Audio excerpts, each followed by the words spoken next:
여러분 안녕하십니까? 광주 MBC 뉴스데스크입니다. 5.18 당시 투사회보가 제작되고 윤상원 대변인이 살았던 광주 광천동 시민 아파트가 재개발 사업으로 철거될 위기라고 전해드린 적이 있는데요. 일부지만 보존할 수 있는 가능성이 열렸습니다. 우종훈 기자가 취재했습니다. 들불 야학의 산실이자 항쟁 지도부 대변인인 윤상원 열사가 한때 살기도 했고 5.18 당시 언론의 왜곡 보도에 맞서 항쟁의 진실을 알리기 위해 투사회보를 만들었던 곳, 광주 광천 시민 아파트입니다. 5월 광주의 역사와 정신이 깃든 곳이지만 광주 지역 역사상 최대의 재개발 사업이 추진되면서 존폐의 기로에 섰습니다. 재개발 사업에 속도가 붙으면서 윤상원 열사가 살았던 이곳 광천동 시민 아파트는 철거될 상황에 놓였습니다. 들불 열사 기념사업회 등은 아파트가 사라지면 역사도 사라질 것이라며 원형 보존을 요구했습니다. 하지만 재개발 조합은 사업 계획을 바꾸면 시간과 비용이 추가로 든다며 곤란해했습니다. 양측의 입장에 간극이 컸지만 중재에 나선 광주 서구청이 사업 계획을 인가하면서 일부라도 보존하자고 제안한 뒤 새 돌파구가 열렸습니다. 대해서 저희들이 일정하고 좀 맞춰줬으면 그런 조건이라고 하면 저희들도 굳이 어떤 다른 반대할 의사는 없다고. 현재 유력하게 논의되고 있는 방안은 3개 동 가운데 1개 동만 남기는 겁니다. 이마저도 재개발 조합이 투표를 통해 조합원들의 뜻을 모아야만 가능합니다. 하지만 들불 열사 기념사업회는 철거했다 복원하는 과정에 수많은 갈등과 상처를 남겼던 옛 전남도청의 사례를 되풀이하지 말자고 호소합니다. 수많은 조합원들로 구성된 것이기 때문에 그런 논의를 모아내기도 쉽지 않을까라고 10분 이해를 하고 있습니다. 세계 전체동을 좀 보존하는 방안으로 합의를 끌어내는 것이 존치냐 철거냐, 일부 보존이냐. 올해 말 재개발 아파트 분양을 앞두고 결정을 마냥 미룰 수 없는 상황에서 들불 열사 기념사업회는 시민 아파트를 5.18 사적지로 지정하는 등 광주시가 원형 보존에 적극적으로 나서라고 요구하고 있습니다. MBC 뉴스 우종훈입니다. 광주에 도착하는 해외 입국자의 시설 격리 조치가 오늘부터 확대됐습니다. 광주시는 시설 격리 대상인 해외 입국자의 출발국을 모든 나라로 확대한 오늘 인천공항을 거쳐 광주에 도착한 해외 입국자 43명을 모두 생활치료센터에 격리시키고 검체 채취 검사를 진행하고 있습니다.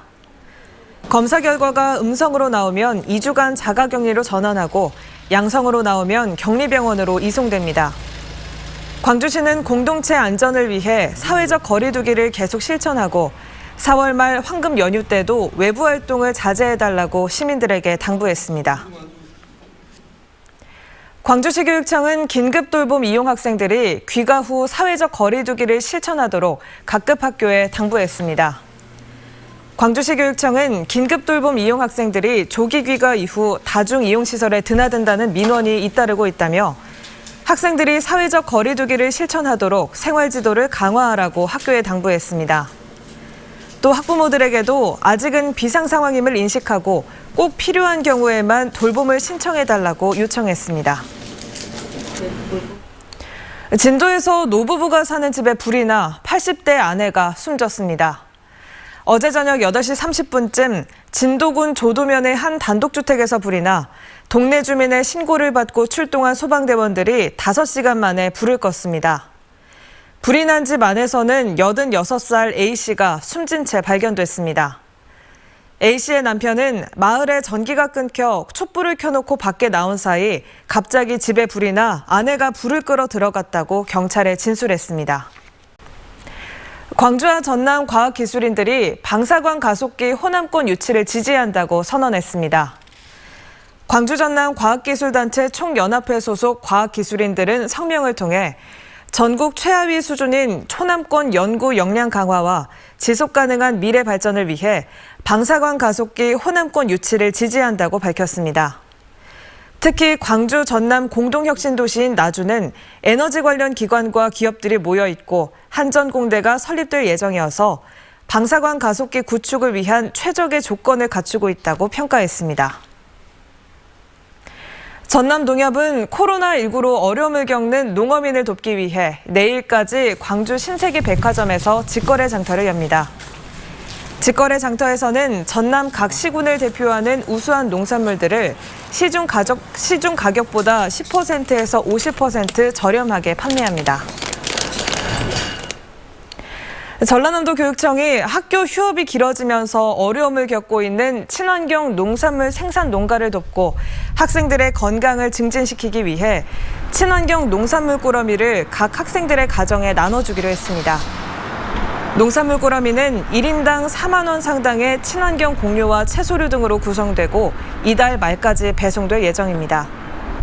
이번 지원 사업을 통해 도교육청과 전라남도는 83억 원의 예산을 긴급 집행하기로 했고 온라인 계약이 지속될 경우 추가 공급 방안을 검토할 계획입니다.